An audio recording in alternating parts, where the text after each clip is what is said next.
Entonces, este libro es un libro muy importante. Es un libro que ha sido editado, creo, por el Banco Central y también por el IEP. Se llama La formación de la economía peruana, distribución y crecimiento en la historia del Perú y América Latina. Hunt es uno de los teóricos del crecimiento de largo plazo en el Perú más importantes. Como han visto, tiene otros trabajos sobre la época del Huano y épocas posteriores. Y veamos en ese capítulo qué cosa es lo que se pregunta nuestro amigo Hunt. Entonces, básicamente, lo que va a tratar de discutir es cómo ha evolucionado la tasa de crecimiento a largo plazo de la economía peruana. Eso es uno de los objetivos, ver cómo ha ido el crecimiento del Perú. Y el otro, cuáles son los determinantes o los factores que han determinado ese crecimiento, ¿no? Y bueno, luego de eso va a ser una discusión de qué se necesita para tener un desarrollo consistente. Cuando se refiere a desarrollo consistente, se refiere a un desarrollo, a un crecimiento en realidad, al menos hasta hace 20, 30 años, que es la época de Hunt, crecimiento y desarrollo se entendía casi lo mismo, ¿no? ¿Por qué? Porque se creía que el crecimiento, como te da más producción y más ingresos, eso te va a ayudar a acceder a bienes de consumo, bienes básicos, ¿no? Entonces, al menos para este texto, desarrollo es lo mismo que crecimiento. Y cuando él dice desarrollo consistente, se refiere a que siempre estemos creciendo. No tengamos épocas de caídas, recesiones bruscas, y luego lo vamos a crecer, y luego recesiones, y luego crecimiento, ¿no? Sino que siempre estamos creciendo. Y bueno, una vez que se pregunta cuáles son los requisitos para crecer consistentemente, se pregunta por qué el Perú no ha crecido consistentemente, qué le falta, qué requisitos no ha cumplido. Entonces acá muestra un gráfico del crecimiento del PIB per cápita desde 1600 hasta el 2011. Entonces, en crecimiento siempre se enfocan en esta variable que es PIB per cápita, es decir, la producción bruta interna dividido entre la cantidad de población en el Perú. Eh, ya con los desarrollos recientes de la economía, con las últimas décadas sobre estudios de desarrollo, sabemos que esta medida no es una medida confiable sobre bienestar o desarrollo de los países, ¿no? Porque no considera muchas cosas, ¿no? Por ejemplo, no considera la desigualdad. El PIB per cápita no considera si hay gente muy pobre y gente muy rica, solamente considera el promedio de producción o de ingresos que tiene cada persona. Entonces, un segundo.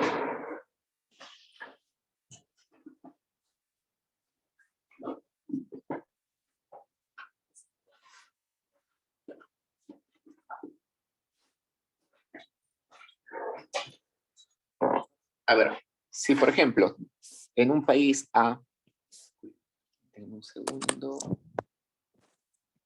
si en un país A, le han cambiado los colores acá, de un segundo.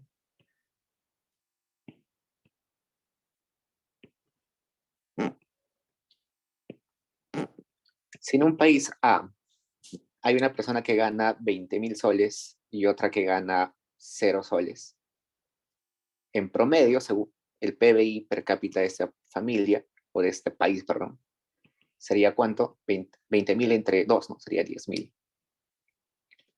Pero en un país B, por ejemplo, si uno gana 10.000 y el otro 10.000, también el PBI per cápita va a ser 10.000, ¿no? Entonces, bajo esta métrica del PBI per cápita, ambos países están en la misma situación porque su PBI per cápita es el mismo, pero el país A es un país muy desigual, donde hay una persona que no accede a ningún tipo de ingresos, y el país B es un país donde hay menos desigualdad, ¿no? Están iguales ganando lo mismo.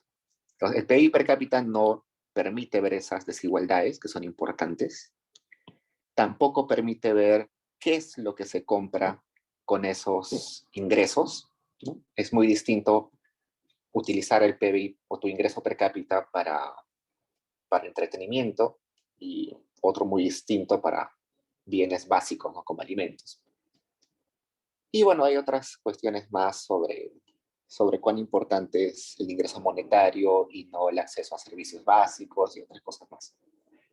Pero eh, esas medidas más cercanas al bienestar de las personas se miden con métricas más complejas. Por ejemplo, la pobreza multidimensional, ¿qué más? Eh, el índice de desarrollo humano, el índice, eh, hay otra medida que es necesidades básicas insatisfechas, ¿no? Que son métricas muy difíciles de medir, que son muy discutibles, pero la métrica que es muy fácil es esta, ¿no? PIB per cápita.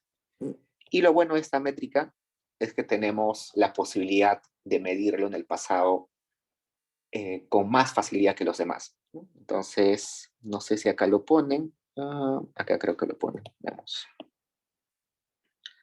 En el Perú al menos tenemos datos desde 1950.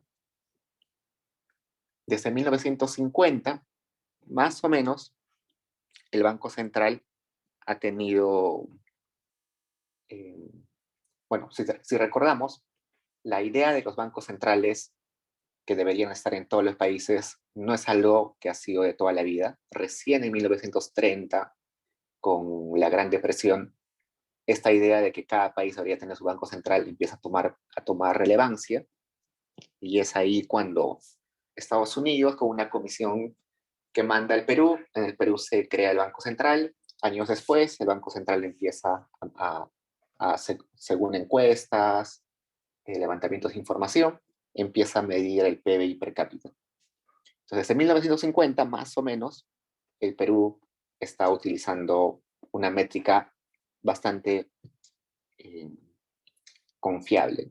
Pero antes de 1950, cuando no había Banco Central, cuando no había el INEI, ¿cómo se mide el PIB per cápita? Pues resulta que este autor nos va a decir que durante el siglo XIX, es decir, desde la independencia, no hay datos estandarizados para estimar esta época.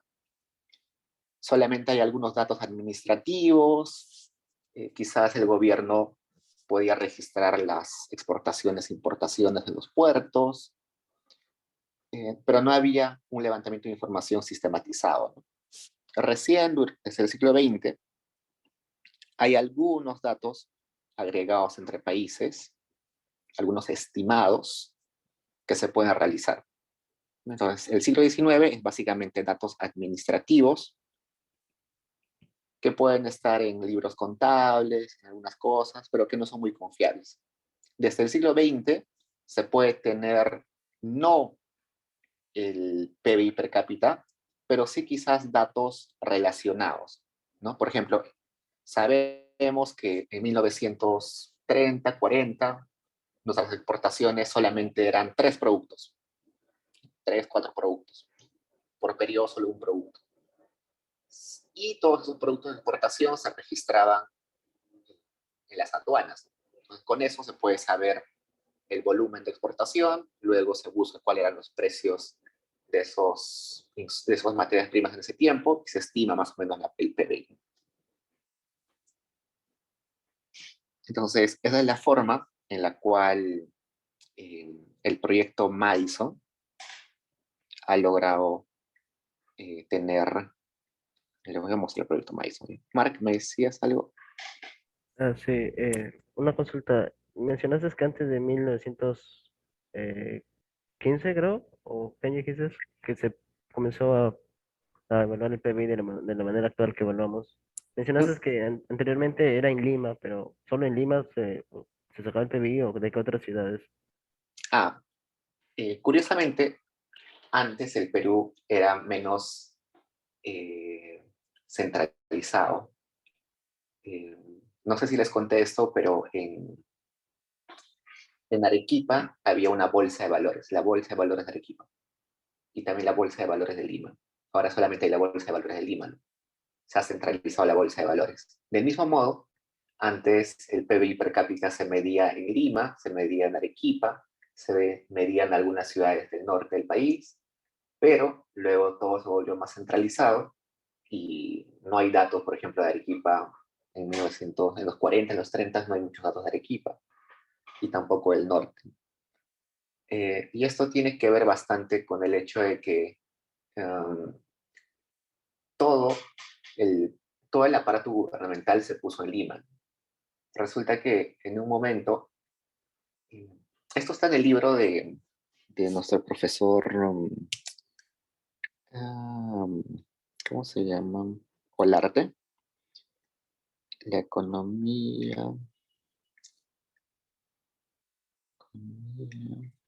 incompleta, creo que sí.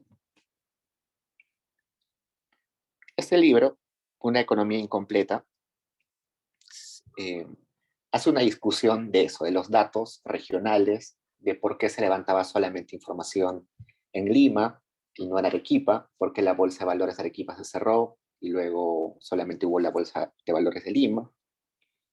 Y tiene una discusión interesante por qué sucedió eso, ¿no? Y hay un montón de cosas que pasaron. Una de ellas, que los burócratas más capaces que estaban en Arequipa, en Trujillo, en Lambayeque, terminaron viniéndose a Lima porque evidentemente los salarios eran mucho más altos, el aparato gubernamental en los demás departamentos se vio mermado en salarios, en infraestructura, entonces fue un problema. Y ese libro, yo sé que parece un libro muy amigable, pero este libro lo que hace es mostrarles a ustedes las tablas insumo-producto. Acá está. Inclusive tiene un USB, pero un CD, donde ustedes pueden descargar las tablas insumo-producto. Las tablas insumo-producto, seguro alguno lo ha visto ya antes, son unas matrices, así, donde acá al lado está un sector productivo. Por ejemplo, acá minería, pesca, manufactura, servicios y los demás. Acá también minería, pesca, manufactura, servicios. Y en cada uno de esos recuadros se le pone un coeficiente que representa cuánto de ese sector ha utilizado el otro sector. ¿No? Por ejemplo, en este celda debería decir qué porcentaje de la producción minera, perdón, qué porcentaje de la producción del sector servicios es utilizada en la producción de minerales. En este área sería qué porcentaje de la producción manufacturera, pero qué parte de la producción manufacturera utiliza servicios o los productos de los servicios. Entonces, esa matriz insumo-producto, ¿no? Insumo-producto, los insumos son de estos sectores y los productos son de estos sectores de acá. Eso, por ejemplo, es una matriz que en los últimos años solamente existe para Lima. En algunos momentos existió matrices insumo-producto para varios departamentos. Inclusive, en algún momento, hubo una matriz insumo-producto de regiones. Es decir, tú tenías acá Cusco, Lima, Arequipa, no sé, Tacna, acá también Cusco, Lima, Arequipa, Tacna. Y acá, por ejemplo, tenías cuánto de la producción de Lima es utilizada, cuánto de los... A ver, Cusco, ¿cuántos insumos de Lima utiliza? Arequipa, ¿cuántos de los insumos del mismo Arequipa utiliza? Arequipa, ¿cuántos de los insumos de Tacna utiliza? Y es interesante, ¿no? Porque esto te está hablando de cuán conectado está el país. Sería interesante, por ejemplo, a ver, hoy en día hay intercambio entre Cusco y Piura. Hay algo que se produzca en Cusco que se produzca con insumos de Piura. ¿Le compra algo Piura a Cusco o Cusco a Piura? No sabemos porque no hay esa tabla de insumo producto para regiones. No existe. Hacer estas tablas de insumo producto, primero son muy costosas, son metodológicamente muy complicadas, hay que hacer levantamiento de información muy complejo, no se quiere financiar desde el Estado. Y resulta que eso también pasó con el PBI, con todo tipo de información en realidad.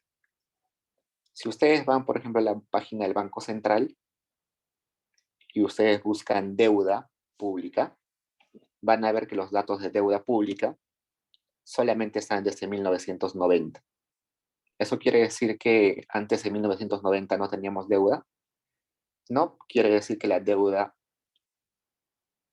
que la información sobre deuda en años posteriores no se levantaba, no era relevante, o simplemente no había recursos.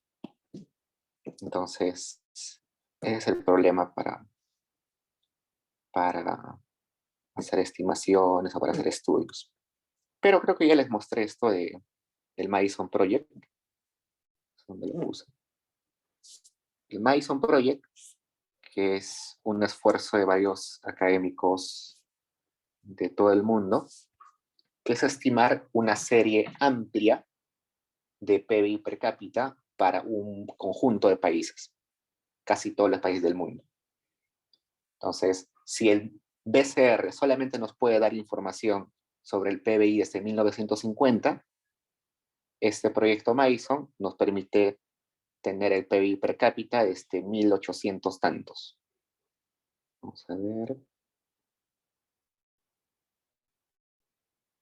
¿Dónde está?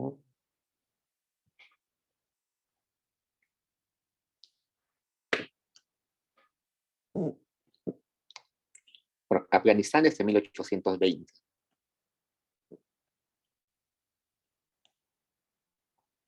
Vamos a buscar Perú.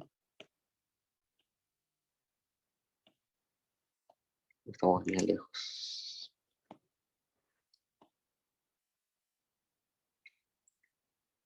¿Qué nos paramos acá?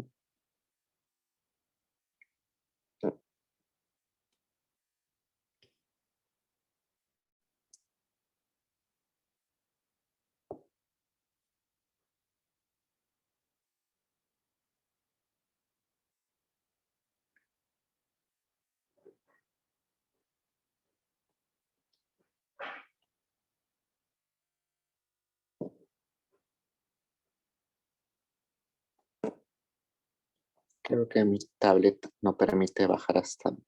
Pero ustedes lo abren en sus computadoras y van a ver que en Perú hay datos desde 1800 tantos, creo. Entonces, esos datos no son datos del BCR, sino son datos construidos en base a estimaciones econométricas, ¿no? Al igual que existe las predicciones, ¿no?, de PBI, cómo va a crecer el PBI, también se puede hacer hacia atrás. Con datos del pasado se puede reconstruir la serie. Y eso es lo que nos muestra acá, ¿no? Es una reconstrucción de la serie en realidad.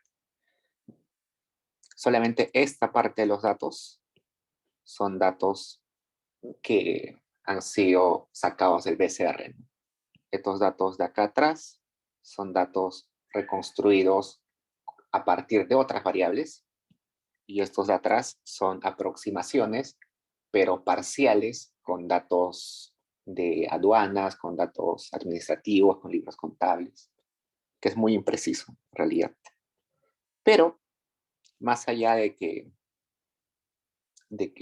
esto esté, de que, o sea, cuando salió, por ejemplo, esta serie del Madison Project, todos empezaron a criticar el proyecto porque decían que era súper malo, de que no había un sustento científico para poder unir estos tres segmentos en una sola serie, de que no tenía sentido utilizar datos administrativos y otras proyecciones para hacer esa serie.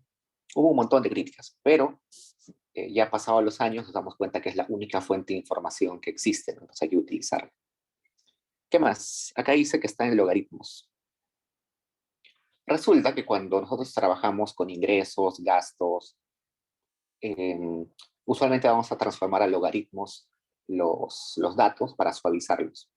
Hay una explicación más matemática para eso, pero básicamente es para suavizar la serie. Entonces, cuando vemos estos datos, nos vemos de que el Perú ha tenido una época bastante estancada acá, ¿no?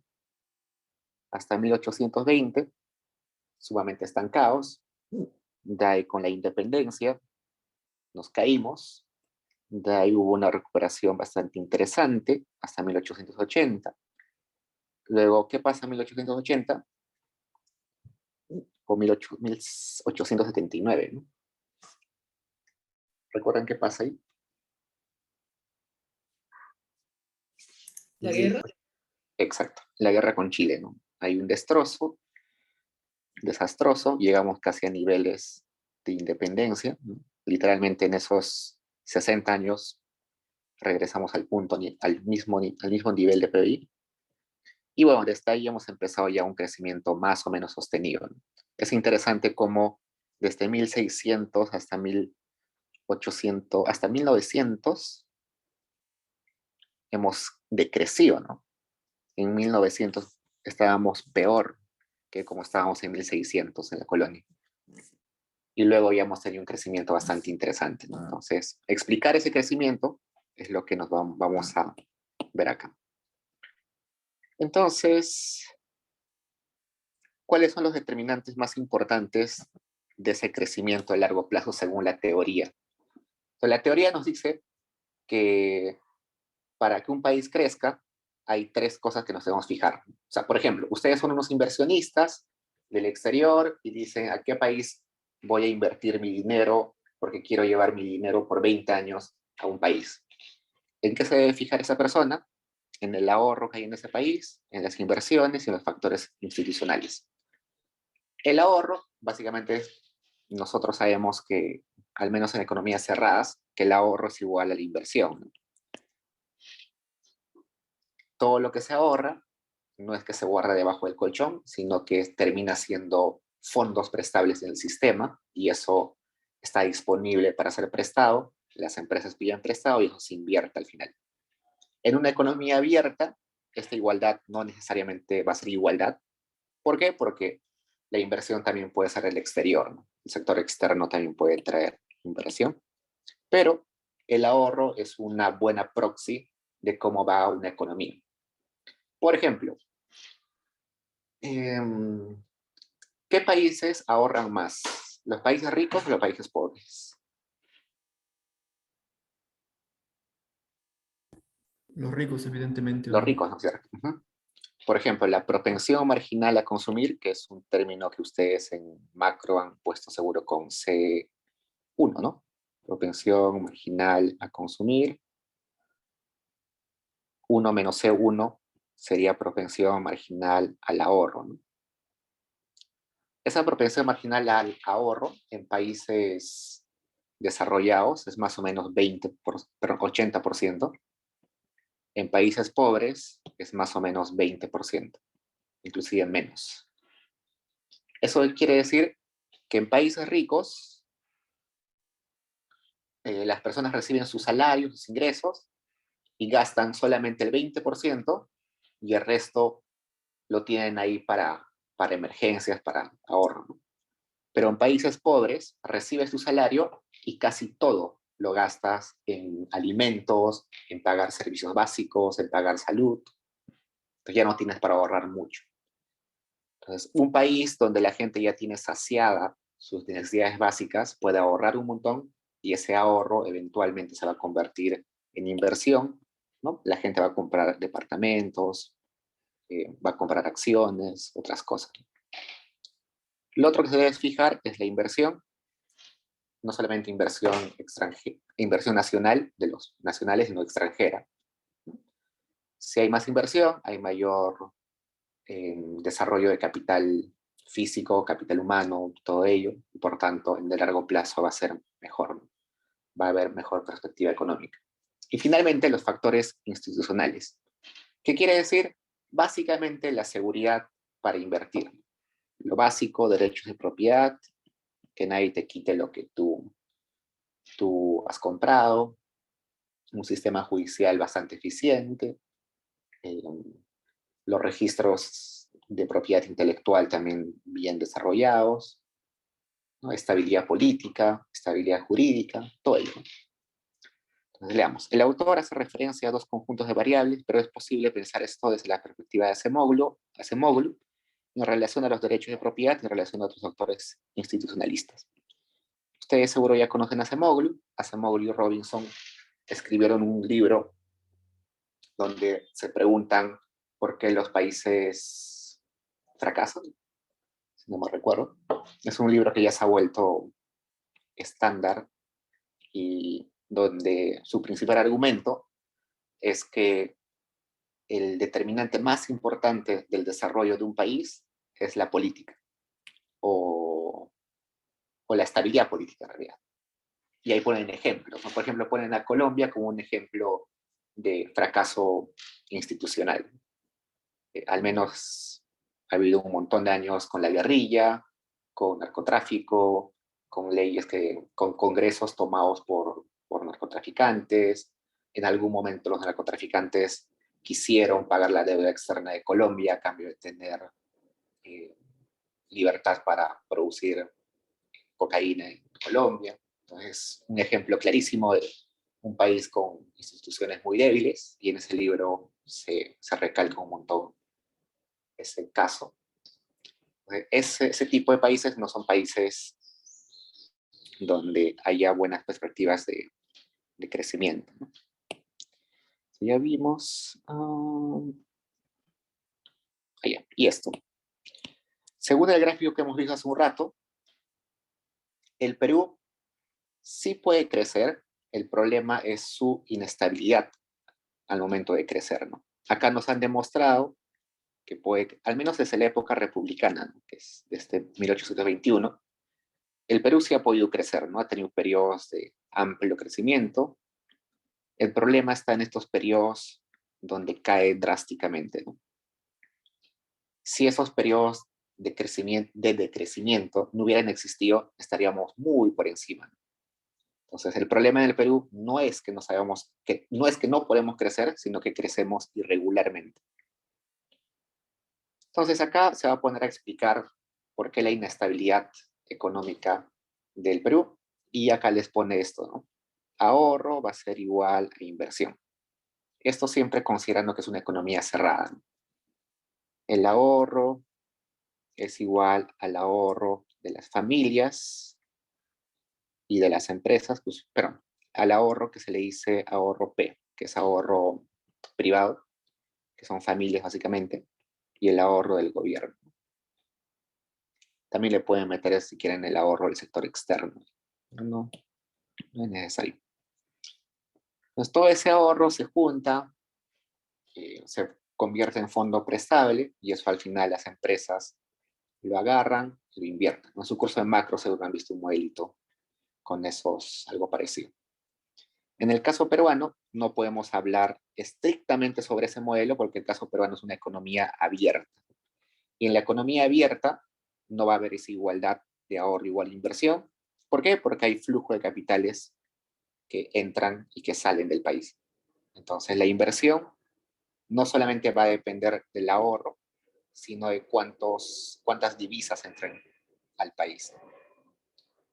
Es por eso que cuando les mostraba estos tres determinantes, este básicamente es ahorro doméstico y esta inversión es básicamente flujo de capitales extranjeros. Entonces, en esto al menos en el Perú, esto del ahorro doméstico es muy difícil de modificar. Ese parámetro que yo les dije hace un rato, que era C1, que es la propensión marginal a ahorro, y 1 menos C1, que es C1, que es propensión marginal a consumir, y 1 menos C1, que es propensión marginal a ahorrar, son parámetros muy, pero muy estables en el tiempo. Es muy difícil cambiarlos. Entonces, por ese lado, es muy difícil trabajar. Lo que sí se puede trabajar más fácil para un hacedor de política es el flujo de capitales extranjeros. Por ejemplo, en los 90, simplemente por ley o por decreto, abrieron el mercado de capitales peruano y entró un montón de inversión. Entonces, esa inversión que entró en los 90, por ejemplo, se fue básicamente a financiar industrias como la agroexportadora, las minas, en un momento el ganado, el guano, es decir, los sectores de mayor retorno en esos momentos, ¿no? En 1940, en los 40, al guano, hoy en día la mayoría a minería y agroexportación. Entonces, eso va a depender un montón de cómo sea rentable, cuán rentables sean los sectores. ¿Qué más? Ahorro, inversión, exportaciones. Acá tenemos la inversión como porcentaje del PBI. Se ve clarísimo que acá hay una tendencia positiva y luego hay un decrecimiento bastante fuerte desde los 60 hasta los 70. ¿Qué periodo es este? 70 a 60 a 70, gobierno militar, ¿no? Lo que pasa en el gobierno militar es que la inversión es reemplazada por presencia del gasto del gobierno. Entonces, por eso es que la participación de la inversión como porcentaje del PBI cae. Y de ahí va a empezar a subir y seguro en los últimos años es mucho más alto. Acá no tenemos para los últimos años, pero crece mucho más. Ahorro doméstico, como les dije, todo lo que tenga que ver con ahorro, propensión marginal a ahorrar, propensión marginal a consumir, es muy estable en el tiempo. Si se dan cuenta, desde el 68 casi no ha cambiado, sigue igual. Este es el ahorro como porcentaje del PBI doméstico. Eso no nos interesa mucho. Acá, eso nos interesa más. A ver, vamos a analizar un poquito cómo fue el ahorro, la inversión y las exportaciones. Los datos de ahorro e inversión parten de metodologías distintas, a pesar que hay cierto nivel de similitud. En los 50 y 60, las tasas tanto de ahorro e inversión fueron relativamente altas. A partir del 67, 68 se dio un punto de inflexión, seguido por el golpe militar y el incremento de esa inestabilidad, es lo que vimos hace un rato. Esta parte, ¿no? Una caída fuerte. Esta baja se mantuvo hasta los 70, donde se genera un impulso mediante la inversión minera. La inversión minera, las minas vuelven a ser rentables alrededor del mundo. El crecimiento de la industria de los países desarrollados empieza a demandar más minerales, por tanto hay más demanda, crecen los precios y llega más inversión al Perú. En los 80 hubo una aceleración, tanto por el impulso de exportaciones diversificadas y también porque el gobierno empezó a gastar más, pero hasta pero luego llega a los 86, 87 y viene la hiperinflación y todo eso y se termina esa década o esa pequeña parte de la década que habíamos tenido buen desempeño. ¿Qué más? Esto ya lo dije. Ya, eso es lo que me interesa. Pues luego de haber visto todo esto, nuestro amigo Hunt va a citar a Lewis. Y Lewis nos va a dar una lista de requisitos para decir que un país puede crecer a tasas, quizás no muy altas, pero a tasas constantes, ¿no? Crecer todo el tiempo, no tener caídas abruptas. Eso sería un desarrollo sostenible. Lewis dice lo siguiente: debes tener 4 características en tu país. 1, crecimiento sostenido de la productividad agrícola. 2, desarrollo de la infraestructura adecuada. 3, desarrollo de la clase de empresarios y administradores. Y 4, creación de mecanismos de financiamiento doméstico, tanto para los impuestos como para los ahorros. Entonces, veamos uno por uno. Dice, crecimiento sostenido de la productividad agrícola. Pero resulta que un país, si quiere ser desarrollado, lo primero que debe asegurar es poder alimentar a su fuerza productiva, a su mano de obra. Un país puede estar creciendo muy bien, pero si no tiene un sector agrícola fuerte, es muy sensible a lo que pueda pasar en el resto del mundo y por tanto es muy sensible a recesiones. Por ejemplo, lo que nos está pasando ahorita, ¿no? Somos un país que no somos muy buenos, no tenemos un sector productivo agrícola muy desarrollado y dependemos mucho de los abonos, de la urea, de las semillas mejoradas de otros países, que se producen en otros países. Y eso hace que seamos muy sensibles, ¿no? Ahorita hay una guerra en Rusia, no se puede importar mucha urea o si se importa es muy caro, las semillas mejoradas tampoco están llegando, entonces si eres muy sensible a eso, es muy probable que en cualquier recesión te veas muy afectado, ¿no? Entonces, lo primero que un país que quiere ser desarrollado debe hacer es asegurar que puede alimentar a su mano de obra. Luego, desarrollo de infraestructura adecuada. ¿Qué quiere decir eso? Lo más claro son, por ejemplo, para conectividad. Si tú quieres que quieres ser un país desarrollado, por tanto tienes que tener un país conectado para que tu mercado interno pueda tener intercambio bastante intenso. Como les decía, ¿qué cosa comercia Piura con Cusco? Casi nada, ¿no? Pero si tendríamos mayor conectividad, menores tiempos de transporte, menores costos de transporte, quizás sí habría comercio entre Piura y Cusco, ¿no? Eso mejoraría tu mercado interno. Otro tipo de infraestructura puede ser infraestructura, por ejemplo, en colegios, en red de agua potable, en red de alcantarillado, red de internet, todo ello, ¿no? Todo ello que hace que sea más fácil producir y te reduzca los costos en el momento de la producción. Que haya una red de agua potable le reduce un montón de costos a las empresas, ¿no? Las empresas tienen que producir y seguro utilizan agua, ¿no? Si tienes una red de internet en todo el país, entonces las empresas pueden colocarse en cualquier lugar porque tienen internet en cualquier lugar, ¿no? Entonces, eso es una de las cosas importantes. Tercero, el desarrollo de una clase de empresarios administradores. Hace algunos años, el Banco Mundial sacó un estudio donde se cuestionaba la idea generalizada de que los países subdesarrollados eran subdesarrollados porque tenían capital humano poco calificado. Y ese informe dice lo siguiente.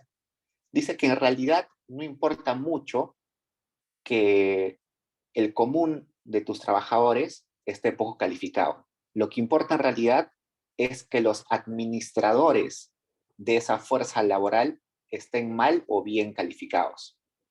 ¿Y eso a qué se refiere? Se refiere a que tú puedes tener en general trabajadores muy poco calificados, pero si ellos tienen un jefe, un administrador que sabe cómo combinar las habilidades entre ellos, combinar las habilidades, aprovechar las habilidades de cada uno de ellos, entonces eso es suficiente para compensar esa poca calidad o poco entrenamiento que tenga la mano de obra. La recomendación del Banco Mundial en ese momento era no gastar capacitación en un montón de gente, sino capacitar principalmente a aquellos que son administradores, pequeños empresarios, a los que manejan mano de obra, ¿no? Entonces, en esa misma línea está Hunt. Dice que necesitamos primero tener administradores, los que manejan a los trabajadores bien capacitados, ¿no? Para que sepan a quién contratar, a qué actividad mandar a tal persona que haga, ¿no? Como que una persona que sepa cómo aprovechar las capacidades de sus trabajadores. Y los empresarios, que evidentemente también necesitan una visión de dónde invertir, ¿no? Una de las dificultades, al menos en países como el Perú, es el sobreemprendedurismo, ¿no? Tenemos un exceso de emprendedores y eso hace que tengamos una tasa de mortalidad de empresas muy alta. Las empresas mueren muy rápido en el Perú, nacen un montón y por eso es que todos dicen, sí, hay un montón de emprendedores, pero lamentablemente esas empresas mueren muy rápido. Las empresas al menos tienen que vivir 2 años para volverse sostenibles. La mayoría de empresas el primer año van a tener pérdidas. El primer año de cualquier empresa es raro que tenga ganancias, ¿no? Entonces hay que sostener esas pérdidas durante un año. Lamentablemente no cualquiera se puede dar el lujo de tener pérdidas un año. Entonces hay un montón de mortalidad de empresas, ¿no? Y bueno, en ese sentido, los empresarios deberían estar como capacitados para esos entornos, para esas situaciones. Y finalmente, la cuarta condición es la creación de mecanismos de financiamiento doméstico tanto para los impuestos como para los ahorros. En otras palabras, está diciendo que debería haber una capacidad del Estado de cobrar impuestos y también de cómo gastarlos, ¿no? Recaudar mejor, recaudar más y también gastar más. Y por otro lado, que debería haber la capacidad de acceso al crédito, facilidad de acceso al crédito para toda la población, ¿no? Tanto consumidores como empresas deberían tener un acceso al crédito muy fácil. Entonces, bueno, tanto ahorro y crédito, ¿no? Por ejemplo, si yo este año gané 1.000 soles y ahorré la mitad, debería tener la posibilidad de elegir un mecanismo, una forma de guardar esa plata y ganar algún interés, ¿no? Tener la libertad de elegir dónde ponerlo. ¿Qué necesito para eso? Competencia entre bancos, cajas rurales, cajas municipales, financieras, ¿no? Entonces, en ese sentido, necesito que haya más competencia en el sistema financiero. Lo que va a hacer Hunt, dicho luego de haber expuesto estas condiciones, es preguntarse, ¿el Perú cumple con esas condiciones? Y lo que va a decir Hunt es que, mal que bien, el Perú cumple con las 4 condiciones. Entonces veamos. Crecimiento sostenido de la producción, de la productividad agrícola. Sí, el Perú no es quizás el país más independiente o más productivo agrícola, pero sí tiene nichos agrícolas como el norte del país, la parte de Arequipa, algunas zonas que tienen muy buena productividad agrícola. La sierra no es tan bien, pero más o menos como que el Perú está en camino a volverse dentro de algunos años en más independiente en esta producción agrícola. Entonces, no lo cumplimos del todo bien, pero más o menos. Luego, el 2, desarrollo de una infraestructura adecuada. Resulta que si nosotros vamos a la historia, desde los 80s, el crecimiento de infraestructura ha sido impresionante, al menos en el Perú. La cantidad de colegios que se han construido, antes había literalmente muy pocos colegios, solamente había colegios en las capitales de departamento y en algunas capitales de provincia. Ahora hay colegios en todo lugar, hay hospitales en todo lugar, hay carreteras, la carretera panamericana, que hace un montón de años hubiera sido impensable. Entonces, en el Perú sí hay infraestructura de internet, sí hemos cumplido, estamos bien. El desarrollo de una clase de empresarios administradores, si nos comparamos con el resto de países y con lo que éramos hace 20 años, tenemos una burocracia mucho más capacitada. La cantidad de universitarios y de graduados universitarios ha crecido un montón. Hasta hace 20 años, solamente la clase media y la clase alta podía acceder a tener un título universitario. Hoy en día, con las becas y con todo eso, literalmente los pobres más pobres también pueden acceder, no necesariamente tan fácil, pero acceden también.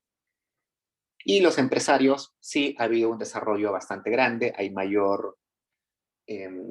apoyo del Estado en estos ¿cómo son? Cite maderas yo conozco, que son como incubadoras de empresas que financia el Estado.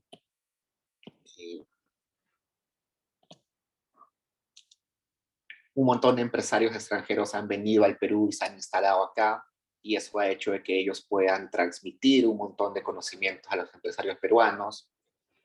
Hunt hace un recuento ahí de eso, ¿no? Dice, ha habido un montón de empresarios del exterior que se han tenido que fusionar con empresarios peruanos para poder desarrollar negocios en el Perú, y eso ha llevado a que la calidad de empresarios administradores sea hoy en día mejor que fue hace 20, 30 años. Entonces hemos cumplido. Y finalmente, la cuarta condición también la hemos cumplido porque hoy en día tenemos, si bien es cierto, tenemos 5 bancos grandes, a comparación de los 90, por ejemplo, o de los 50, 60, si nos vamos más atrás, es un montón, ¿no? Además de bancos tenemos cajas municipales, cajas rurales, financieras, cooperativas. El Estado ha tenido la suerte de crear una SUNAT bastante eficiente en varios aspectos. Entonces también hemos cumplido. Entonces, hemos cumplido con 3 de las condiciones y con una de ellas relativamente bien. Entonces, según este análisis de lo que dice Lewis, deberíamos ser un país desarrollado, ¿no? Deberíamos ser un país desarrollado, pero, vamos a poner acá, según esto, deberíamos ser un país con crecimiento sostenido. Pero, hemos visto el gráfico, no lo somos, ¿no? No somos un país con desarrollo sostenible. Y la pregunta es, ¿por qué? Lewis estaba equivocado, faltaba alguna condición. ¿Qué sucedió? Y lo que va a decir es que el Perú, que hubo algunos factores que fallaron. Y esos factores son factores más específicos de los que hemos visto acá atrás. Vamos a repasar cuáles son. A ver, el que me llama más la atención es esto, errores personales. Errores personales, el más clarísimo, de Alan García, ¿no? Literalmente Alan García estaba en una época donde teníamos un montón de apoyo internacional, varios países les iba muy bien en los 80 y a Perú le fue mal, pero re mal en ese momento, simplemente porque a Alan García se le ocurrió decir que no iba a pagar la deuda externa, se le ocurrió entender que la oferta creaba su demanda, se le ocurrió imprimir billetes, mandar a imprimir billetes en el Banco Central, lo cual generó hiperinflación.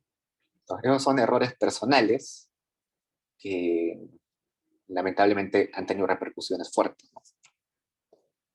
Y cuando acá, y acá siempre hay una dicotomía, ¿no? Entre características individuales, o sea, errores personales, con características estructurales. ¿Cuál es más importante? ¿Lo que haya hecho la persona o lo que el sistema le permitía hacer a esta persona? Por ejemplo, Alan García. Alan García dijo, o bueno, llamaba al presidente del Banco Central y le decía, oye, me quedé sin dinero para pagar a los maestros y doctores del país. Imprímeme 1 billón de soles o de intis. Y el presidente del Banco Central le decía, ya, te los imprimo ahorita y con eso pagas los salarios. Sí, pero eso es un error personal, ¿no? Porque Alan García lo hizo, pero también hubo una estructura que le permitió hacer eso, ¿no? En la Constitución y en las normas del Banco Central estaba permitido eso, que el presidente de la República pueda ordenarle al banquero central a que imprima dinero. Años después, eso se cambió y el Banco Central está prohibido de financiar cualquier gasto del tesoro público, del gobierno. Entonces, y mucho menos puede imprimir dinero simplemente así a pedido del presidente. Entonces, sí, fue un error personal, pero también fue una estructura que le permitió hacer eso. Si las leyes hubieran prohibido eso, no lo hubiera hecho. Ese es el ejemplo más claro donde los errores personales han tenido repercusión en no haber tenido un crecimiento sostenido. Otro, la ideología. Cuando hablamos de ideología, estamos hablando de la forma de ver el mundo de cada persona, pero esta forma de ver el mundo de la persona no solamente depende de los ideales de la persona, sino también de los intereses de la persona. Yo sé que ideología viene de ideas, pero esas ideas están influenciadas por los intereses, ¿no?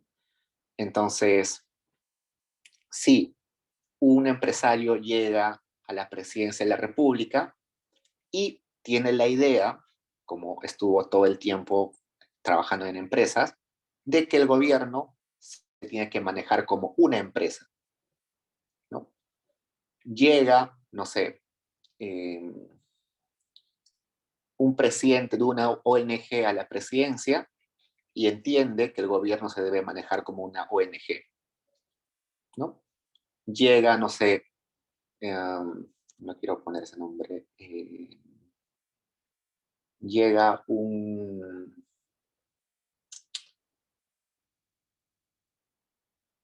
presidente de un sindicato a la presidencia y entiende que el gobierno se debe manejar como un sindicato, ¿no? Entonces, esas ideas que tienen las personas de cómo funciona el Estado, de cuál es el rol del Estado, al final tienen repercusiones en el desarrollo económico, en el crecimiento económico.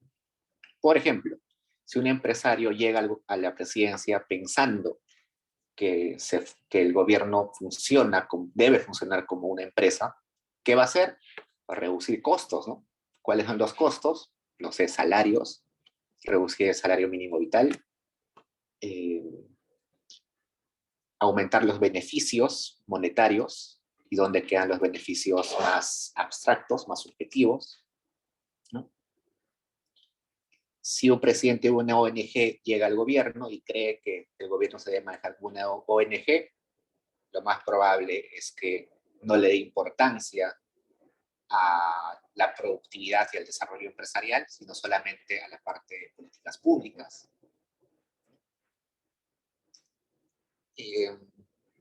Si el presidente de un sindicato llega a la presidencia, seguro va a estar más a favor de o en contra de la flexibilización laboral y quizás lleva ese tema al extremo, ¿no? Entonces, es como que esas ideas muchas veces cuando se vuelven muy, pero muy influyentes en las decisiones de política pueden afectar el desarrollo económico, ¿no?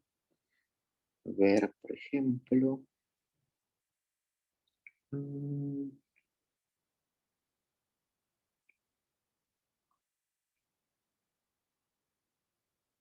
Ya, ¿qué más?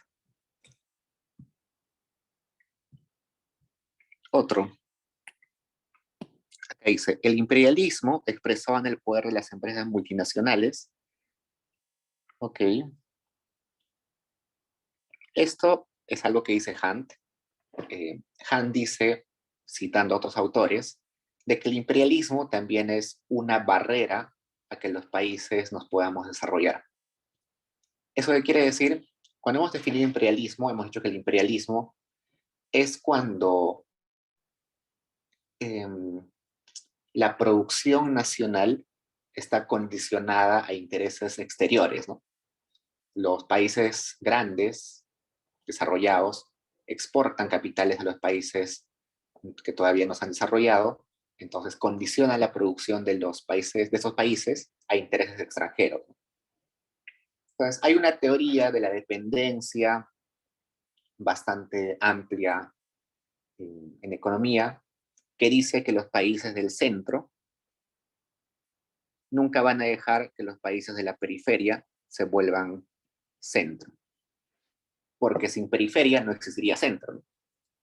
Los países del centro son los desarrollados, Alemania, Estados Unidos, Francia, todos ellos, y estos países del centro, que algunos autores llaman imperialistas, nunca van a dejar que los países de la periferia sean desarrollados. ¿Por qué? Porque para ser centro necesitan aprovechar de ciertas cosas que la periferia les da. Por ejemplo, materias primas baratas, ¿no? Mano de obra barata. Entonces, mientras esos intereses del imperialismo estén ahí, los países subdesarrollados, los países de la periferia, nunca van a llegar a ser centro, nunca van a ser desarrollados. Acá ponen un ejemplo de la United Fruit en Latinoamérica. Este es en una novela de Vargas Llosa se narra un poquito de cómo esta empresa que exportaba frutas, sobre todo Colombia, Ecuador, parte de Centroamérica, exportaba a Estados Unidos, a Gran Bretaña, y cómo literalmente era imposible que un colombiano, alguien de Puerto Rico o de esos países de Centroamérica, era imposible que esas personas puedan comprar una fruta porque todas las frutas se exportaban. Entonces, es como que estamos produciendo un montón de alimentos, pero no podemos consumir los alimentos porque la producción, la producción nacional se supedita a intereses del exterior. Yo sé que algunos van a decir, sí, esa explicación es un poco roja, un poco de izquierda, pero bueno, hay una teoría ahí que la pueden aceptar o solamente revisar.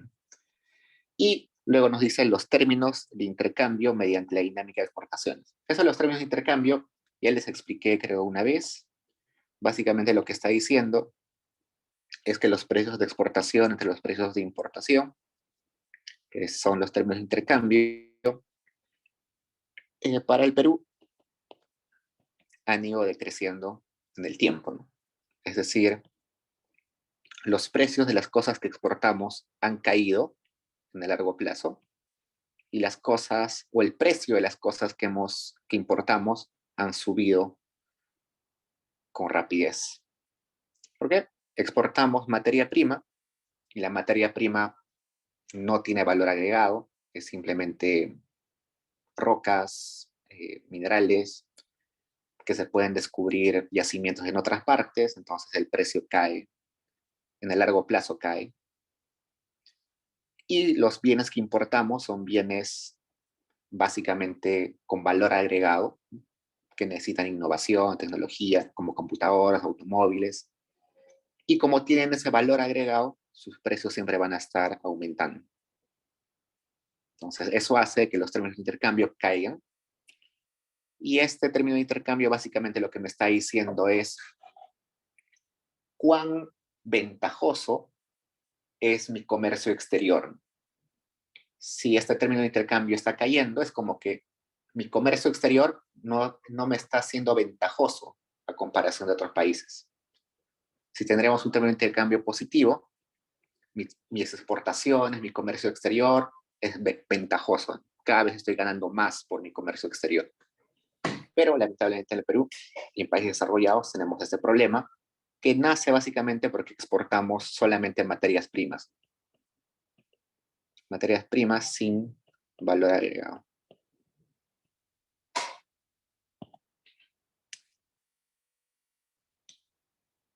Entonces, esos son las cosas que fallaron, pero a pesar de eso, hay algo más importante, y es un modelo de desarrollo consistente.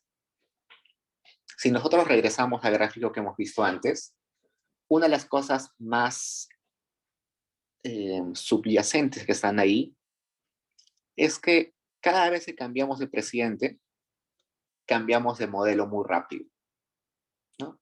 Se dan cuenta, Velasco era muy proteccionista, nacionalista. Luego llegó Morales Bermúdez, que ya también desmanteló todo lo que quiso hacer Belaúnde. Luego desmanteló todo lo que hizo Velasco. Morales Bermúdez hizo eso. Luego vino Belaúnde, que trató de tener un poquito más de políticas públicas, sobre todo en vivienda. Luego vino Alan García con un modelo totalmente distinto, muy cerrado, un país que quería desconectarse del resto del mundo. Luego de Alan García vino ya también Fujimori, que era ya también muy, pero muy libre mercado, un modelo totalmente distinto. Luego vino Toledo, con un modelo más mesurado. Y de ahí hemos tenido ya un poquito más de estabilidad, ¿no? No ha cambiado mucho el modelo, pero hasta antes de eso, hasta antes de los 2000, el modelo cambió mucho, ¿no? Cada presidente venía con su modelo que siempre decía, ¿no? Un presidente que llega dice, lo que hizo el anterior no sirve, yo voy a volver a hacer todo desde el inicio. Entonces, ese cambio de modelo constante nos hace tener esfuerzos, empezar cosas que al final no terminamos. Un ejemplo más práctico, como la línea del metro, ¿no? El metro de Lima eh, hasta el 2005, 2006, había un plan muy bueno para desarrollar hasta la línea 4 del metro, ¿no? Hasta la línea 4 del metro, pero luego vino otro presidente y dijo, no, hay que dar prioridad a otras cosas, se estancó, y al final hasta ahora seguimos en la línea 2, ¿no?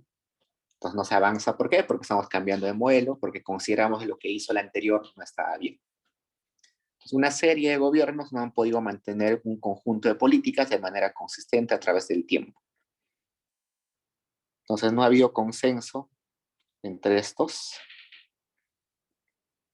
¿Qué más? Bueno, si nosotros vemos el ejemplo de los países asiáticos, en los países asiáticos sí hubo más o menos un consenso de qué modelo seguir, ¿no? Ellos sí dijeron, agarremos una serie de productos, una serie de sectores, protejamos los sectores, demos financiamiento público para investigación y desarrollo en esos sectores, organizaron bien su aparato administrativo, tuvieron un consenso, hubo estabilidad política, entonces crecieron bastante rápido, ¿no? Por eso se le llama el milagro de los tigres asiáticos, ¿no? ¿Qué más?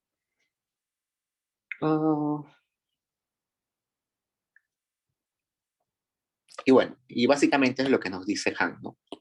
Que luego, ¿qué esperamos del Perú?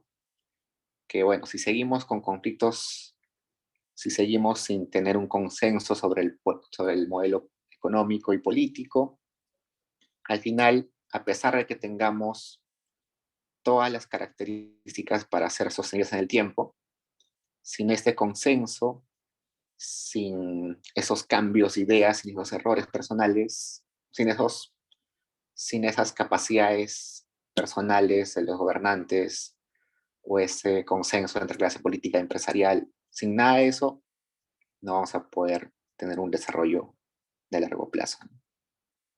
Pregunta, chicos.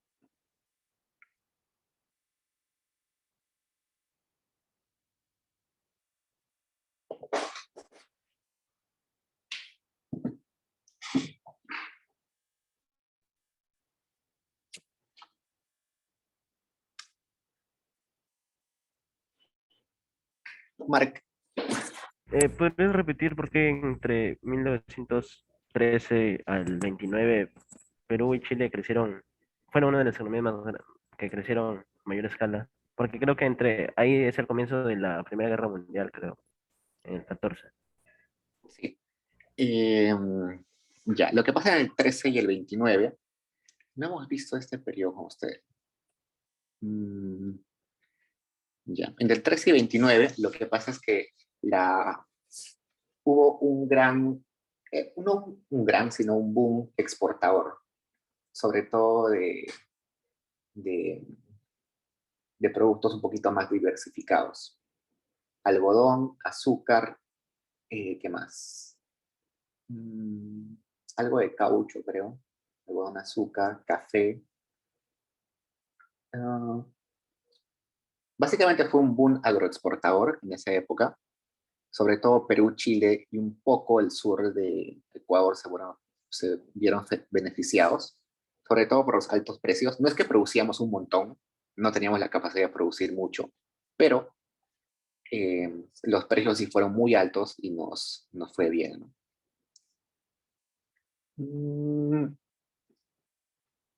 Y bueno, también coincidió con algunos conflictos en el mundo, como ustedes saben.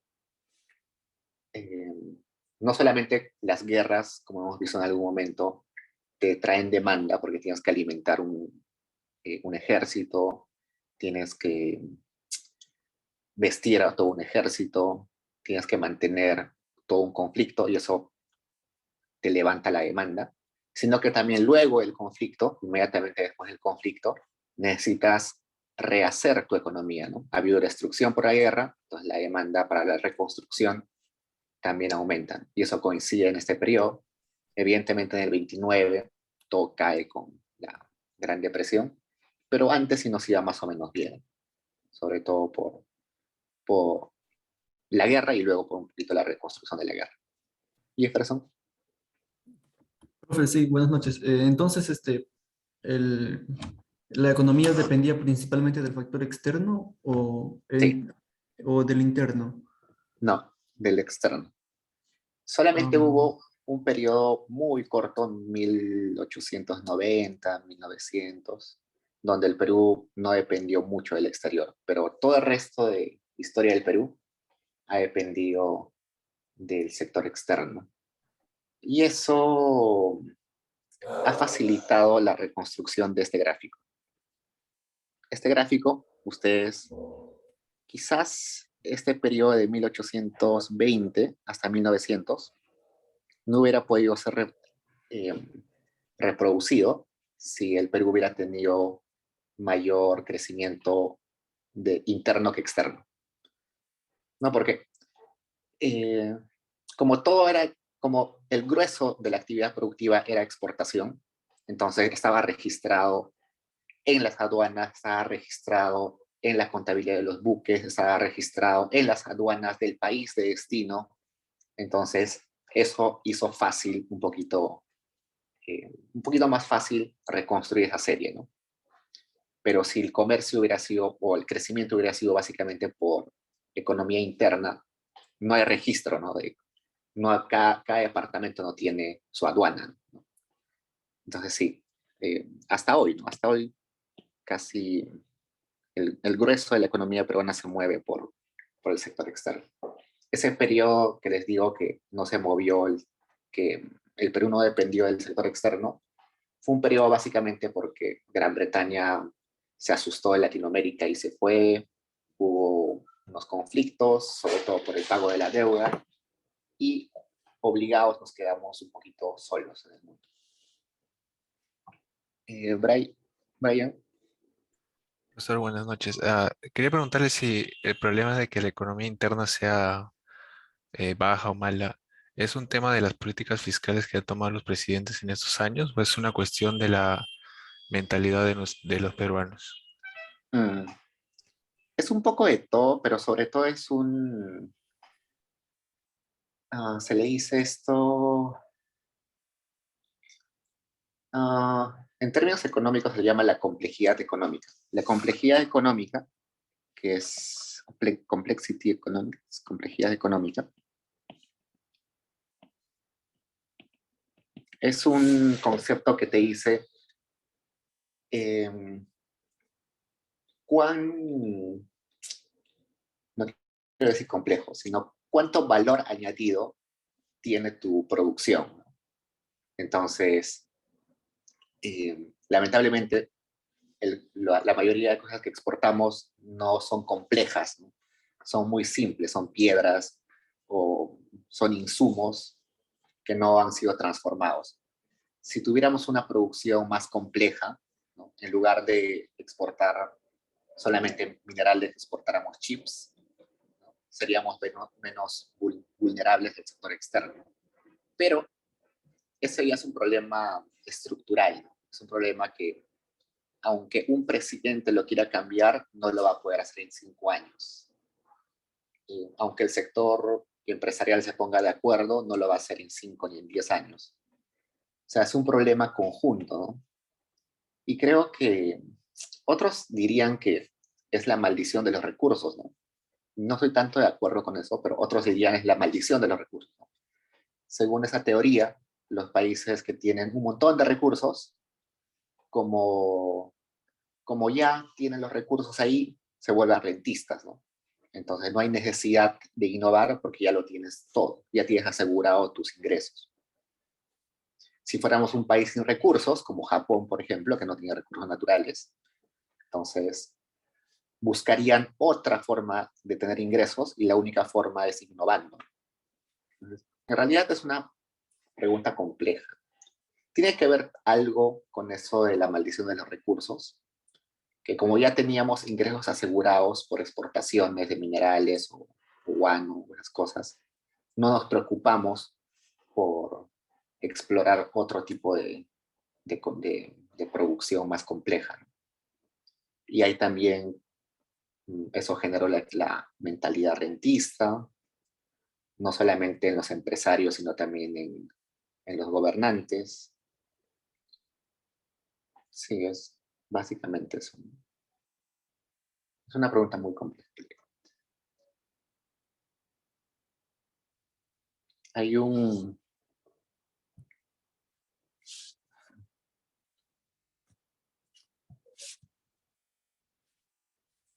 Hay esta página que es de la Universidad de Harvard que se llama The Atlas of Economic Complexity. Y ustedes pueden ahí explorar eh, por países, ¿no? Si ustedes buscan acá, por ejemplo, a Perú,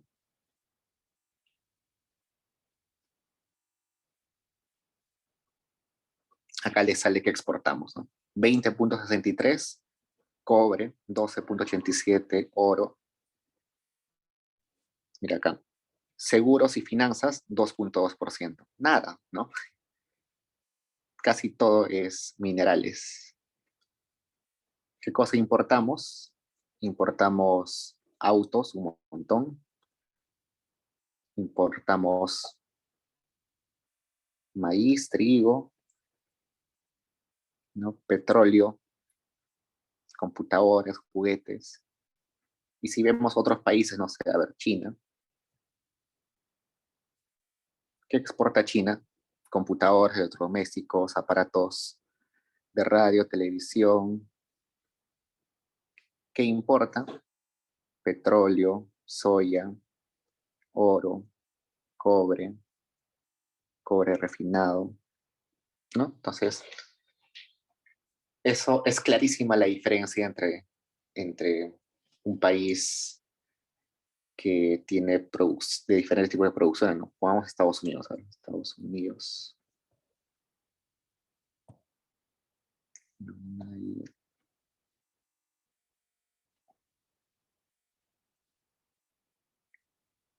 Que exporta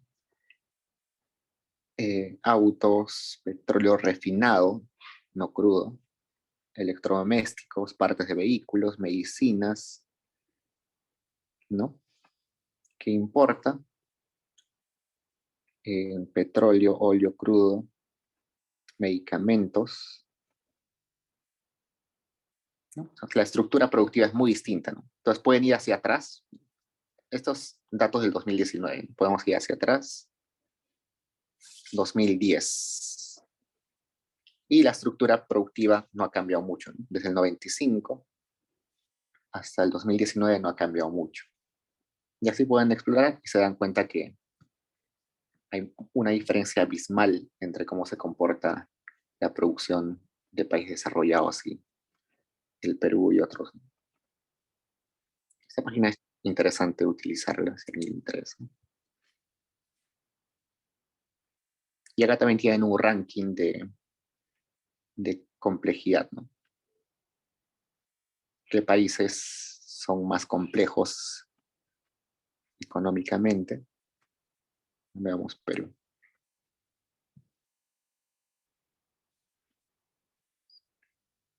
Perú está en el puesto 100 de más de 130 países, ¿no? En el 2000 estábamos en el puesto 79. Hemos retrocedido en complejidad económica. En lugar de empezar a producir cosas más complejas, al revés, ¿no?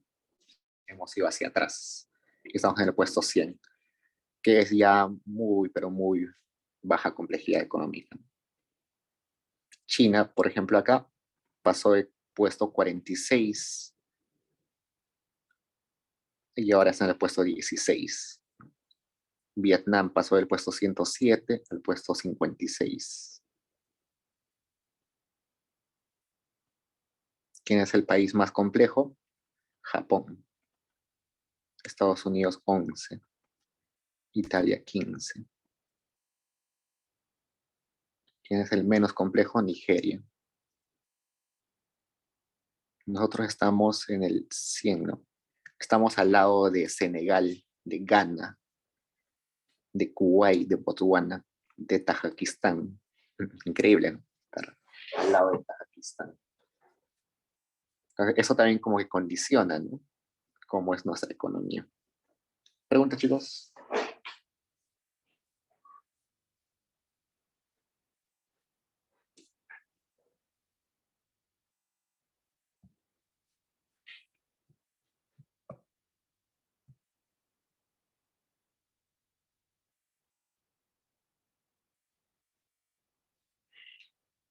Ok, chicos, a ver, hablar un poquito sobre el final. El final, usualmente el profesor lo que hace es tener una parte o un conjunto de preguntas que tienen que ver, aunque va a ser oral, ¿no? ¿Les ha dicho que va a ser oral o va a ser escrito? No, sí, ¿Cuál va a será ser, ahora, profe? será oral. Ya. Ah, usualmente, no siempre es así, pero usualmente el profesor hace 2 rondas de preguntas. Va a ser en grupos, ¿no es cierto? Sí, o Sí, sea, así es. lo ha hecho por grupos, sí. Ujú. Ya, usualmente lo que hace es lo siguiente. Hace entrar a las 4 o 5 personas que les toca, las hace sentar y hace una primera ronda de preguntas que son preguntas más directas, conceptuales. Por ejemplo, ¿qué es el dualismo? ¿Qué es la gran transformación? ¿Qué es la teoría de la dependencia? ¿No? O, no sé, ¿qué dice Hunt sobre el crecimiento de largo plazo del Perú? Cosas muy directas, ¿no? ¿Cuáles son las 4 condiciones de Lewis? ¿No? A cada uno les hace una pregunta, eh, una pregunta distinta, y si alguno no contesta bien, el profesor le va a hacer una repregunta al final para que pueda compensar eso. Y la segunda ronda ya es una ronda un poquito más compleja, donde ya les pide relacionar algunos conceptos, ¿no? Por ejemplo, ¿qué podrías decir de la discusión entre Ofeland y, y Golte, ¿no? Porque Golte y Ofeland están en desacuerdo, están de acuerdo, ¿qué opinas? Algo un poquito más de conectar lecturas, ¿no? ¿Qué crees, Toro y Bertrand, cuando hacen el desarrollo de largo plazo? ¿Coinciden en algo con lo que dice Hunt en esa lectura? Algo así, ya más de relacionar textos. Igual hace una ronda eh, entre los 4 o 5, y al que no respondió bien le va a hacer una repregunta para que pueda salvar algo, ¿no? Uh, al menos en la primera pregunta traten de ser muy directos. O sea, si les pregunta qué es la dualidad, contestan en la menor cantidad de palabras posibles porque le gusta que sean rápidos. Y si uno de ustedes no puede contestar la pregunta, otro puede levantar la mano para decir yo puedo responder y ahí puede ganar algo de puntos, ¿no? Luego al final lo que hace el profesor es hacer un ranking entre ustedes. Entonces, al que respondió mejor le va a poner un 18, un 17, y así al siguiente un 15, al siguiente un 13, al siguiente un 11, algo así. Casi nunca pone menos de 11. Siempre en mi nota es 11. Si es menos de 11 es porque ya se quedaron congelados y no contestaron nada. Pero no se preocupen, yo sé que es un poquito eh, horrible dar un examen oral y peor en grupo, pero las preguntas que les va a hacer el profesor son preguntas bastante accesibles. No les va a preguntar cosas muy rebuscadas. Son preguntas que cada clase seguro ha tenido un par de conceptos principales, una discusión más o menos principal. Sobre eso va a preguntar, no va a preguntar cosas específicas. Va a entrar temas de las lecturas, sí. Siempre pregunta sobre temas de las lecturas, sobre todas las lecturas que no han sido evaluadas. Creo que no ha sido evaluada esta de Hunt, no sé cuál más. Y eso, no, traten de no estar nerviosos, ¿no? Y si se ponen nerviosos, díganle al profesor, estoy nervioso, me puede hacer una pregunta más, no pierden nada. ¿Dudas, chicos? Álvaro. Profesor, yo tenía una duda más bien de tema. ¿Qué es la gran transformación exactamente? La gran transformación, según Polanyi, es el nacimiento del capitalismo, o de cómo el sistema feudal se convirtió al sistema capitalista, ¿no? Esa transición entre la economía feudal a la economía capitalista, ¿no? Entonces, creo que ya lo he dicho un par de veces, es un periodo de 40 y tantos años, en el cual hay una explosión demográfica, sobre todo en Inglaterra y parte de Francia. Hay un montón de gente que nace y hay una montón de demanda por alimentos, eso hace que las tierras se vuelvan más valoradas y por tanto la gente va a querer hacer respetar sus territorios y va a cercar las tierras, se llama acercamiento de tierras, y eso hace nacer la idea de derechos de propiedad tal como lo entendemos hoy. Derecho de propiedad existió siempre, ¿no? No, desde la antigüedad, ¿no? Yo soy dueño de mi ganado, soy dueño de mi comida, ¿no? Pero derecho de propiedad tal como lo entendemos hoy, legalmente y todas las implicancias, nace en esa gran transformación. Y ese punto donde los derechos de propiedad se consolidan, se crea un aparato para proteger los derechos de propiedad, el Estado se ocupa de eso, ese es el inicio del capitalismo.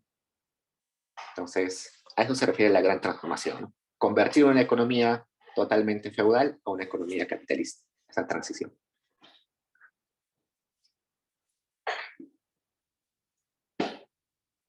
Y bueno, esa gran transformación es la que habla Polanyi, ¿no? Polanyi tiene su librito, La Gran Transformación, y el profesor siempre habla de eso, pero tal vez se van a confundir con el texto de Caballero. El texto de Caballero, hay un capítulo que no lo hemos visto nosotros, pero hay un capítulo de su librito que se llama también La Gran Transformación. Pero esa gran transformación de la que se refiere Caballero se refiere a la transformación de la sierra peruana, que era de agricultura tradicional, a una sierra también agrícola, pero más monetizada, ¿no? La introducción del capitalismo, pero a la sierra peruana, ¿no? Eso es lo que habla, ¿no? Caballero. También le pone como título La Gran Transformación, pero se refiere a la sierra peruana y cuando el capitalismo es importado ahí. Para que no se confundan, son cosas distintas.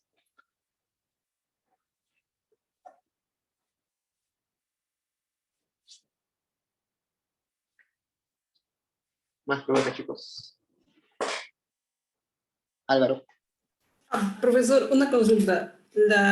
El modelo de desarrollo consistente no es en sí un modelo a rajatabla, sino una serie de condiciones, ¿verdad? Como un estado Sí, fuerte, los pactos sociales, ese tipo de cosas. No es un sí. modelo a rajatabla. No, O no no es un entendí modelo. muy bien. No, no es un modelo, sí, simplemente es el modelo de desarrollo sostenible. Simplemente está diciendo de que hay ciertas condiciones para que el crecimiento siempre se dé sin retrocesos, ¿no? Cuando se habla de sostenible, sostenido, quiere decir siempre creces y nunca retrocedes, algo así, ¿no? Y para eso hay esas condiciones que hemos desarrollado hace un momento, ¿no? No es un modelo como el modelo neoliberal o el modelo socialista, no, no. Es cómo se comporta el crecimiento nada más.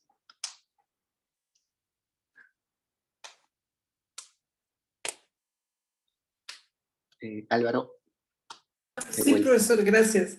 Y ok. por último, ¿qué es?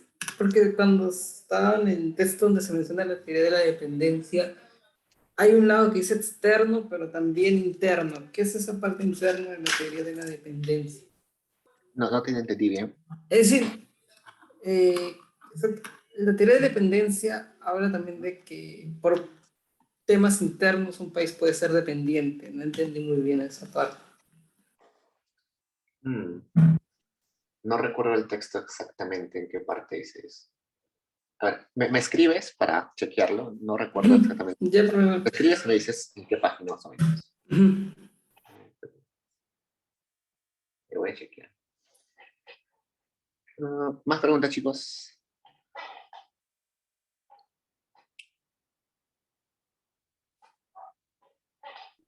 Profe, Dime,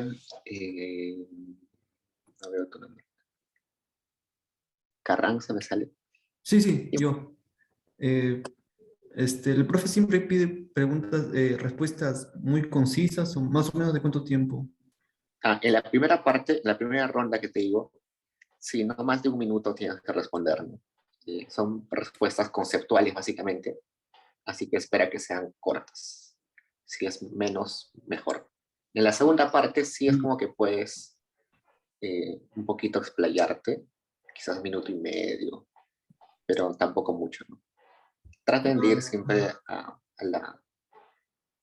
lo más concreto que puedan. Ya, Álvaro. gracias, profe. Sí, pero otra cosa. En la teoría de dependencia se habla de que un país puede ser dependiente tanto por injerencia extranjera como su propia estructura económica, ¿verdad? Ah, bueno, claro. O sea, por ejemplo, esto del ejemplo de la United Fruit, ¿no? O sea, ahí es por injerencia externa, ¿no? Un país, Gran Bretaña, sobre todo, y en algún momento Estados Unidos, entran al país o entran a los países del centro de América y algunos países de Sudamérica con la intención de llevarse recursos, con llevarse alimentos, porque no había entonces alimentos en sus territorios, ¿no? Eso es porque explícitamente están buscando recursos y hacen dependiente a ese país, ¿no? Porque esos países, el único ingreso que tienen es por vender frutas, ¿no? En ese ejemplo. Eso es por injerencia directa, ¿no? Pero hay otros, como por ejemplo el Perú, que por su propia estructura no tiene a quién venderle lo que produce, ¿no? O sea, no es que China y Estados Unidos han venido acá y han puesto sus reglas y han puesto a su presidente y han implantado el imperialismo para llevarse los recursos, sino que nosotros, sin venderles a ellos, no tendríamos de dónde tener ingresos, ¿no? Entonces, eso sí es distinto, ¿no? Hoy en día ya no hay injerencia directa. Injerencia directa sería, por ejemplo, Pinochet en Chile, Videla en Argentina, eh, no sé, ¿quién más? Estos momentos donde, por ejemplo, en el Congo, cuando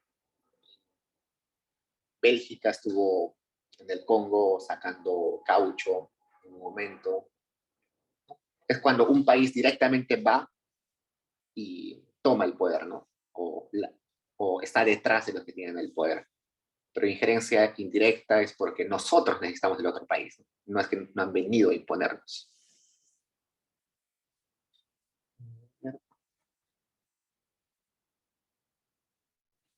Acerca de la reconstrucción nacional, exactamente cómo es que el país se recuperó, qué productos. ¿Te refieres a la reconstrucción después de la guerra con Chile?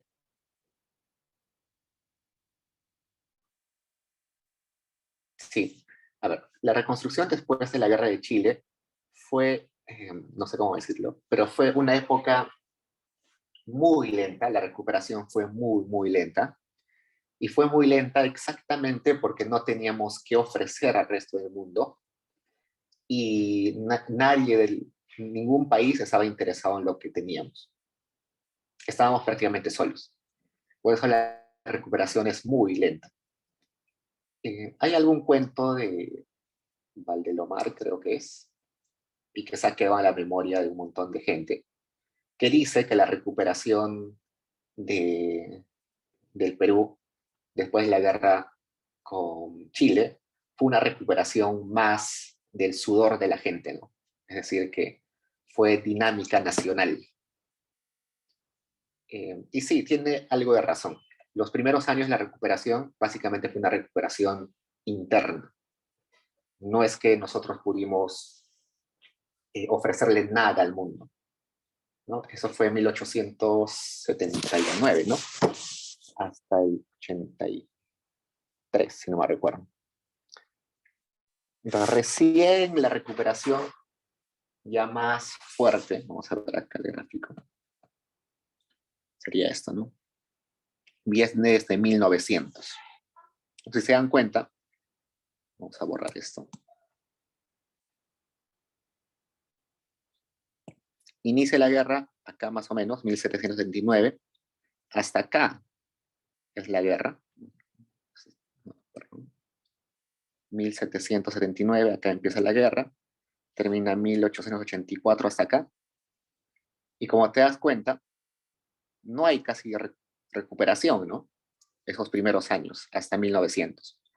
¿Por qué? Porque no teníamos que ofrecer al mundo, estábamos solos. Y por eso es que te digo que en ese cuento dice que, o en esas historias de Valdelomar, dice que la recuperación y el sostenimiento, de que nació la solidaridad nacional, de que la gente que no tenía que comer era alimentada por los vecinos. Hay un montón de historias de esa época. Recién en 1900 empieza a crecer, y 1900, si ustedes recuerdan, es la época de la República Aristocrática. En la República Aristocrática vimos que se juntaron un montón de cosas. Se juntó estabilidad política, se juntó también de que los gobernantes fueron civiles y no militares, se juntó de que tuvimos algunos productos de exportación adicionales, como el azúcar, que empezamos a exportar un montón de azúcar, algodón, y eso fue lo que empezó a eh, aumentar el crecimiento. Además, también hubo un proceso de crecimiento interno. Arequipa se volvió más grande con el tiempo. La industria azucarera en el norte hizo de que Trujillo y toda esa zona se vuelva más próspera. Entonces, la recuperación después de la guerra con Chile fue una recuperación muy lenta que dependió básicamente de factores internos. Recién, mucho después, en 1990, empieza ya una recuperación más frontal, pero que ya depende del sector externo.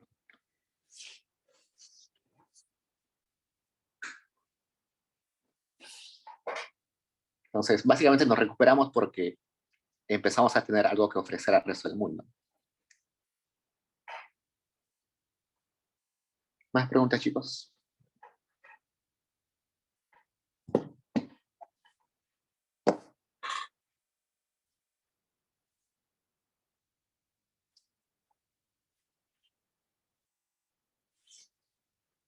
Ok, chicos. Entonces, ha sido un gusto conocerlos.